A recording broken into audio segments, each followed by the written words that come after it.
আজকে গতকাল পর্যন্ত আমরা, আপনারা জানেন, রিজেন্ট পার্কে একটা এফআইআর করেছি আর্টিস্ট ফোরামের তরফ থেকে, এবং পরিবারের তরফ থেকে একটা এফআইআর করা হয়েছে কালসারি থানায়। গতকাল পর্যন্ত আমরা আর্টিস্ট ফোরাম রাহুলের পরিবারের পাশে তাদের সুরক্ষা দেওয়ার জন্য ছিলাম। আজকে থেকে, হ্যাঁ সেটা তো আছি, ওটা থাকবো। আজ থেকে শুরু হলো আমাদের 4000 আর্টিস্ট মেম্বার, ফেডারেশনের 7000 টেকনিশিয়ান মেম্বার, এবং আমাদের এই ফেডারেশনের সঙ্গে যুক্ত সমস্ত শিল্পী, কলাকুশলী, তাদের আমাদের ডিরেক্টররা, আমাদের প্রডিউসাররা, আমাদের সবার সিকিউরিটির জন্য, আমাদের সবার জীবন রক্ষার জন্য আমাদের আজকের থেকে লড়াইটা শুরু হলো।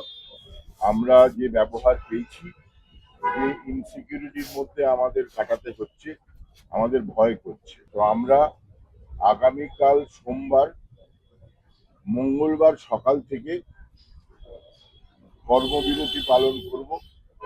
সমস্ত আর্টিস্ট, সমস্ত টেকনিশিয়ান, যতক্ষণ না আমাদের সুরক্ষার ব্যবস্থা করা হবে। আর্টিস্ট ফোরাম, ফেডারেশন, প্রডিউসার্স, ইআইএমপিএ, আমাদের সব সংগঠনের নানান রকম নাম আছে। তবে আজকে এখানে আপনারা বুঝতেই পারছেন যে আমরা এখানে এসেছি, অবশ্যই রাহুল এটা করে দিয়ে গেছেন। কিছুক্ষণ আগে আমরা ভেতরে আলোচনা করছিলাম, যখন আমরা ঠিক আগে এই সময় রাহুল আমাদের ছেড়ে চলে গেছে।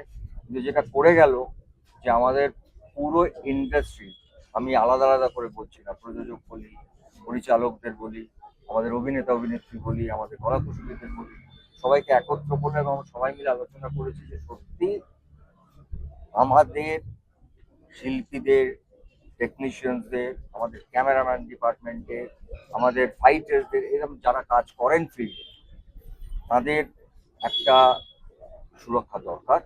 শেষ অব্দি লড়বো, শেষ অব্দি জানতে চাইবো যে কেন রাহুল এভাবে আমাদের ছেড়ে চলে গেল। রাহুল আমাদের কাছে একটা এক্সাম্পল সৃষ্টি করে দিয়ে গেল, আমাদের সবাইকে এক করে দিয়ে গেছে, যেখানে একটা প্রশ্ন তুলে গেছে যে সত্যি কি আমরা সিকিউর না সিকিউর নয়। ফলো করুন বর্তমান।